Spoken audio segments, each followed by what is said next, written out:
guys, aduh sedih banget ini ceritanya tadi 50 menit kita ngobrol dari panjang lebar dari cerita Susan. Ini Susan, housemate aku, Susana Worky dari Ambon aslinya dia sekarang kuliah di UWA, ngambil Masters of Human Resources and Employment Relations. Oke, jadi tentang human resource, dan ini sangat menarik banget ya tentang human resource, karena kita setiap orang yang mau kerja di company biasanya ditanya-tanyain sama HR kan. Iya, nah, recruitment prosesnya. Nah, kamu bisa cerita nggak ketika seorang pengen akan datang ke interview, apa yang perlu dipersiapkan oleh orang tersebut? Oke, nah kalau aku sih sebenarnya gini, intinya menurut aku nggak perlu diomongin, juga udah banyak yang tahu, udah pasti dia mempersiapkan resumenya. Tapi kan sebenarnya udah disubmit sebelumnya kan. Tapi mungkin aku akan bahas apa yang sebenarnya jarang disiapkan aja gitu ya. Nah, dan tadi kita sedikit ngobrol membalut yang paling jarang disiapin oleh orang-orang adalah research tentang company-nya gitu. Dan pada saat orang research sama company kan, company pada saat kita datang udah pasti. Dan menurut aku ya, kita harus pintar juga sebagai kandidat, nggak boleh yang kayak sembarangan. Maksudnya, memang butuh uang, butuh pekerjaan, tapi kalau bisa emang kita juga research company background, karena ini bukan cuma kita yang di interview dan kita yang dilihat background, tapi kita juga melihat harus background company. Nah, itu harus kita research kan, pasti websitenya udah banyak gitu, kita tahu websitenya, atau mungkin kita kenal orang yang di company itu, bisa kita tanya-tanya. Ya, bisa kita tanya-tanya juga. Jadi paling pertama cek aja adalah vision dan missionnya company-nya. Kemudian yang kedua kita bisa juga cek value company. Jadi penting banget untuk tahu value company. Kenapa? Karena kita akan ada dalam lingkungan itu dan kita akan hidup kerja tiap hari di situ. Kita akan ada dalam environment itu yang kita butuh tahu path kerjanya mereka seperti apa. Kemudian mereka lagi ke depannya mau kemana. Karena kita perlu align. Jadi kita perlu align itu maksudnya searah sejalan apa yang kita mulai ke depan dengan company ke depan, karena apa yang kita lakukan sebagai pekerjaan kita kan harusnya mensupport company kan. Gitu. Jadi tadi kau bilang bahwa ketika kita akan selain yang pasti adalah confident, punktual, datang tepat waktu, rapi juga menjadi penting. Kemudian yang penting lainnya yang tidak pernah dibahas orang sebenarnya adalah kita meresearch company kita, dan kita sedikit banyak harusnya sudah tahu gitu ya tentang, dan kalau bisa jawaban kita align dengan value gitu. Jadi misalnya pada saat ditanya tadi adalah misalnya kayak ditanya tentang apa sih value kamu gitu, itu kita penting banget untuk menjawab value kita sesuaikan dengan value company gitu. Maksudnya kita bukan berarti kita jadi orang lain juga, enggak sih, tapi kayak misalnya itulah yang membuat kita kan tertarik untuk kerja di company ini, karena misalnya mereka nih orang company-nya itu customer service banget ya kan, kita customer service, ya berarti kita benar-benar mau merepresentasikan diri kita. Aku suka, misalnya aku orangnya suka bertemu dengan orang gitu. Nah itu kan agak lain tuh dengan customer service, karena emang kita akan ketemu orang, ketemu customer. Dan contoh-contohnya kasih yang memang yaitu align dengan si value tadi perusahaan ya. Terus juga kamu tadi sempat bilang bahwa ketika kita interview berikan example yang ngikutin STAR. Jadi ada STAR method. STAR itu situation, S-nya situation, T-nya itu adalah task, A-nya itu adalah action, R-nya itu adalah result. Jadi situation itu adalah cerita tentang situasi pekerjaan. Misalnya, sekarang tadi aku berikan contoh, misalnya kau bilang kamu orangnya adalah reliable, kamu bisa diandalkan ya, kamu jelasin nih situasinya waktu itu.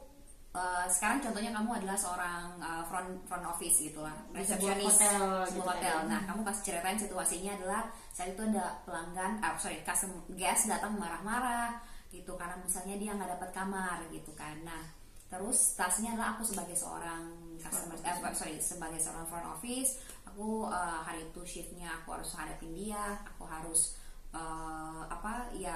melayani lah, maksudnya serve customernya kan. Nah, terus actionnya apa yang aku lakukan untuk menghadapi situasi itu? Ya udah, aku berusaha untuk calm. Misalnya aku berusaha untuk calm, aku berusaha untuk mendengarin dia dulu. Setelah dia udah meredakan emosinya, baru aku berusaha untuk cari solusi. Nah, resultnya adalah R-nya itulah kayak setelah itu akhirnya aku bisa negosiasi gitu, misalnya nego dengan pihak dari pihak manajemen misalnya, kayak ternyata ada satu kamar yang terbuka dengan kondisi kayak gini.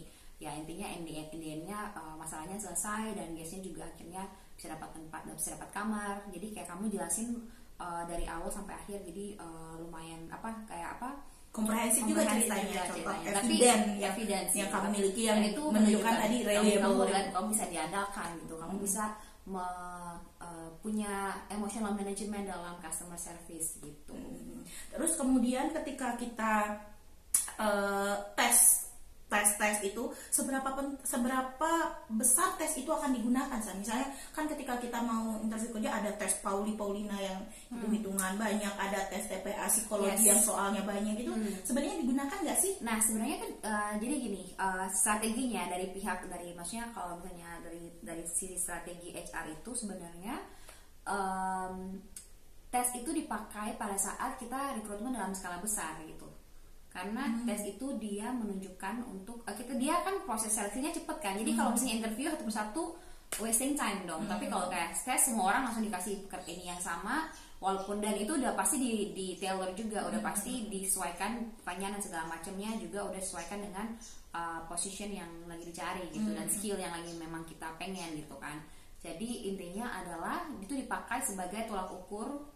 Jadi untuk penyaring pertama gitu. Nah tapi sisanya juga setelah kita interview kita juga pasti akan balik lagi ke tesnya, kita lihat misalnya karena beberapa orang misalnya interviewnya dia bagus, dia pintar nih untuk ngomong segala macam, ternyata pada saat tes dia misalnya skill numerikalnya nggak bagus gitu. Nah misalnya itu misalnya yang dibutuhkan. Iya, sekarang kita butuh adalah misalnya tim leader untuk data analisis misalnya gitu. Ya udah otomatis kalau tim leader kita memang butuh orang yang vokal, yang bisa memimpin orang, yang percaya diri juga. Itu semua bagus nih pada saat interview. Tapi saat kita balik lagi, ternyata numerical itu numerical tesnya nggak bagus gitu. Udah otomatis akan jadi sebuah consideration besar gitu, karena kita butuh orang yang punya background skill technical skill yang bisa juga backup timnya gitu kan. Nggak masa kita mau orang yang nggak ngerti yang nol putul dengan data analis masa gitu ya, jadi itu dipakai. Kalau misalnya selama ini kamu pengalaman kerja 2 tahun sebagai seorang HR, seberapa persentase ketika kamu tadi ada punya orang numerikalnya bagus tapi leadershipnya kurang, atau leadershipnya bagus tapi numerikalnya kurang, ketika kamu mencari tim leader, orang mana akhirnya yang kamu putuskan kalau kamu sebagai seorang tim leader? Ada bobot gitu nggak untuk menentukan misalnya skill itu lebih penting dibandingkan sebuah leadership? Sebenarnya itu case to case sih. Jujur kalau selama 2 tahun aku kerja ini aku belum pernah run atau conduct tes yang massal gitu, maksudnya mass karena biasanya pasti personal langsung interview gitu ya, jadi habis jadi atau maksudnya kita juga promosi dari staff yang udah ada, kita promosi di tim leader gitu. Jadi nggak yang dari luar juga rekrutmennya. Beda-beda strateginya ya. Tapi kalau sejauh ini kamu belum pernah yang itu yang aku pelajarin ya. Maksudnya pas kita pelajarinnya, aku tadi cerita ada assessment and selection. Itu adalah kita part kuliah ya. Itu part kuliah. Kita juga kan belajar dari itu tes conducting test dan juga interview. Jadi pas kita conduct test juga alasannya itu sih. Maksudnya kita consideration-nya adalah seperti itu. Gitu. Kalau kamu misalnya sejauh ini ketika kamu dulu sudah HR sebelum kuliah dan sekarang sesudah lulus kuliah dan dapat banyak ilmu tentang HR, kamu akan balik lagi ke HR, merasakan sebuah apakah kamu akan mempropos sebuah sistem yang berbeda dengan menerapkan ilmu kuliah, ngerti ya maksudnya? Ketika kamu dulu HR, waktu kerja 2 tahun sebelum kuliah, kemudian setelah dapat kuliah ini 2 tahun, ada hal-hal baru nih yang kamu pelajari dan pengen banget kamu terapin di dunia HR nanti ketika kamu kerja, ada menemukan hal baru itu nggak? Iya, ada sih, pastinya udah pasti banyak hal ya. Udah banyak karena dan kalau aku sih ya, apalagi ini maksudnya kayak kita belajar dari sistem rekrutmen di Australia dan di Indonesia. Di Indonesia kan itu beda banget itu. Dari pertama aja waktu di Aussie aja kita resumenya nggak pakai kalau di Indo kita pakai foto. Betul. Ya kan, di sini kita nggak pakai foto resume. Karena harus blind review.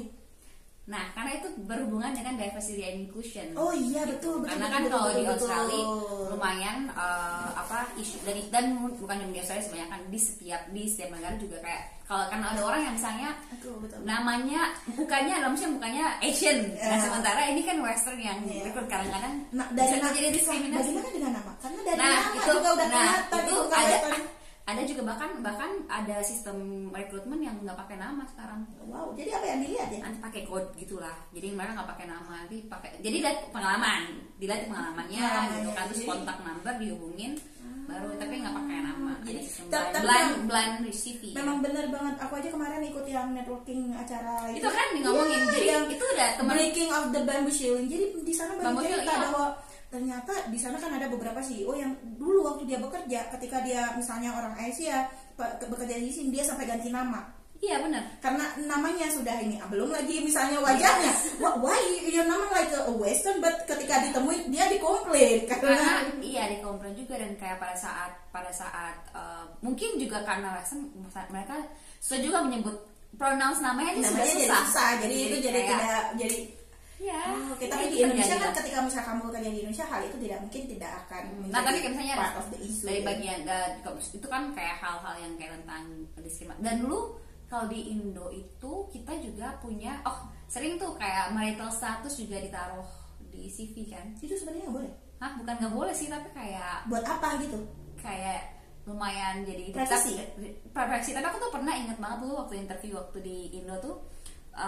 Jadi bos aku nih, dia tuh sempet kayak suka nanya gini, kayak nanya interviewernya kayak bahkan nanya hal kayak privasi, kayak misalnya kamu sekarang sedang dalam hubungan atau enggak gitu. Misalnya kayak ya saya punya pacar gitu kan. Ada sebentar mbak. Terus ditanyain ada rencana menikah dalam waktu dekat nggak gitu. Kalau seandainya dia punya rencana menikah, apalagi dia perempuan, kalau misalnya dia rencananya menikah dalam waktu dekat, terus kan udah pasti kayak menikah, habis itu punya anak. Nah, cuti gitu lagi. Gitu. Itu yang jadi concern di Indonesia. Ya, tapi kalau misalnya setelah kamu kuliah ini, apakah hal itu menjadi sesuatu yang tidak boleh ditanyakan atau bagaimana harusnya? Aku jadi lebih kepada bukan tidak boleh sih, tapi kayak akhirnya lebih fokus kepada hal lain aja, lebih fokus pada skillsnya mereka, experience-nya gitu sih. Tapi di satu sisi kamu juga akan, misalnya ketika kamu jadi HR, kamu punya atasan, dia bilang oke, kita butuh pekerja yang benar-benar siap bekerja dalam 3 tahun ini karena kita mengejar goal apa. Jadi cari orang yang dalam waktu dekat tidak ada cuti-cutian 3 bulanan karena misalnya itu tadi sama bos ya. Itu atas special case ya. Tapi anyway, thank you banget Susan udah hadir ya. Tahu nggak teman-teman, sedih banget tadi udah 50 menit kita ngobrol panjang banget. Sebenarnya ada banyak banget assessment evaluation kita bahas, kemudian ada juga negotiation masa kuliah, kemudian kita juga sempat bahas tentang people analytic yang hal-hal statistik, HR yang sedikit banyak tentang apa sih namanya psikologi. Tapi sebenarnya Susan ini backgroundnya S1-nya itu adalah HI. Tapi ketika dia di sini kuliah HR. Jadi memang agak berbeda jauh, tapi sebenarnya masih bisa catch up lah, karena apalagi pengalamannya Susan itu di HR ya. Ada pesan nggak buat teman-teman yang pengen kuliah HR? Pengen kuliah HR, apa sih yang harus diperhatikan buat teman-teman yang pengen kuliah HR? Yang harus diperhatikan, mantapin aja gitu, emang mau kedepannya gimana. Kalau pengen mau HR ya kerja di HR gitu apa? Pengen pastiin goalnya apa dulu gitu, baru memutuskan untuk kuliah lagi aja. Okay, ya. Anyway, thank you guys. See you in the next vlog. Bye bye.